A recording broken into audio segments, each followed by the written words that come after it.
Yeah. Do you get calls to go out with realtors and clients to look at Yeah. houses kind of pre-purchase? Yeah, absolutely. And I think it goes back to what we talked about even last season. It's the team. And so if you think you want to do you're either looking at a new house that I'm either going to tear down and rebuild or I'm going to do a major remodel on, then pick that team. I would say at a minimum, get the builder and the architect, or call one or the other and let them bring on who they recommend. And then, yeah, go to those houses with them. I mean, that's very common that we do that. It's, hey, we're thinking about moving to X area and we want to look at two or three houses and get your input on Yeah. it. And like Jeremy said, it may be that, hey, yes, this one's less expensive, which means you'd have more money to remodel, but you're going to have to spend a lot of money bringing it up to code or redoing the HVAC or whatever. Whereas you could spend a little bit more on the purchase, but you're not going to have to spend as much on the remodel. So ultimately, this one's actually a better value proposition for you. So, Yeah. yeah, And, if you think about that process, there's education, but education helps you make a wise decision. And so when you say, team, it's critical. Team is critical, right? But I think sometimes clients think if I go pay for some consultation, I've picked my team. Maybe you have, maybe you haven't, but I'm going to go get some wisdom. Yeah. And I get to date that team for a little bit for not a crazy expense. Yeah. You're just kind of buying them dinner. Right. I mean, Use the dinner is analogy. great. I know Curtis likes steak, but no, literally, that is really wise information that allows you to get to know some people, see what their communication style is, how do they think about things. Is this going to be a good team that I like and that I want to, it's kind of like if it's not good on the first date, it's not going to get better from there, right? Right. So it's an easy entry into helping you select your team ultimately.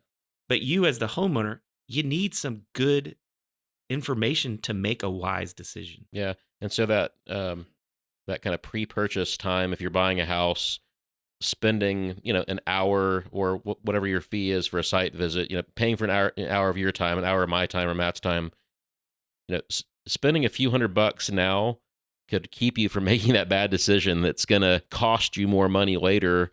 And you're like, man, I wish I hadn't bought this house. Right. Yeah. Or going in eyes wide open, knowing this is what I bought and I know what I'm getting myself into and I'm ready. Yeah. I mean, I think even with the kind of the pre-construction agreements and checking things out as much as possible, there's just always going to be some things that pop up. It's inevitable with remodeling.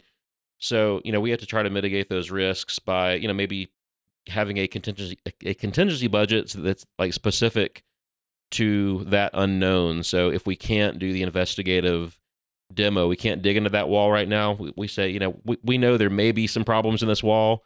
So I'm just going to put an extra $10,000 in the budget for that area. And if you use it, you use it. If you don't, you don't. Great. You just save some money. Yeah. I mean, you got to do that because we know, I always refer to it as the remodel snowball, right? We're going to touch something in a house that's going to knock down a domino, that's going to knock down another domino. And we've got to figure out, where do we stop it? Where does the domino train end?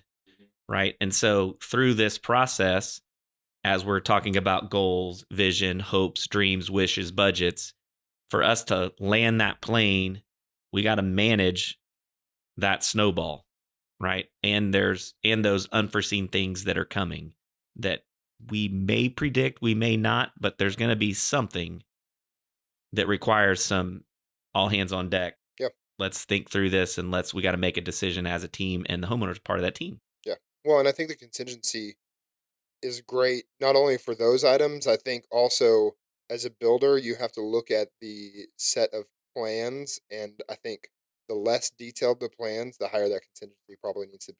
For Because sure. again, you haven't spent the time to figure everything out ahead of time, and so I'm gonna have to figure it out on the job site, and there's gonna be extra work involved in that. So, a super detailed set of plans. Yes, it takes longer to bid, but it means that you probably have thought of everything and caught everything. So that contingency is not only good for the unforeseen construction items, but also those items that maybe aren't on the plans. So Yeah. you got to be careful with And that. so spending an extra, I don't know, $10,000 on architecture might save you an extra 10 grand in your contingency that your builder's going to build in just because he doesn't know. He has to figure those things out later. Yep. And the hard part to put on that, if I add a little extra to that, Sure. is what level of stress did I just sidestep, or time that I can spend on my job making money, doing what I do well, instead of Absolutely. having to drive to the job site all the time because Absolutely. we ran into something that, oh my goodness, I need a decision right now. And as you guys know, construction is sequential. You can't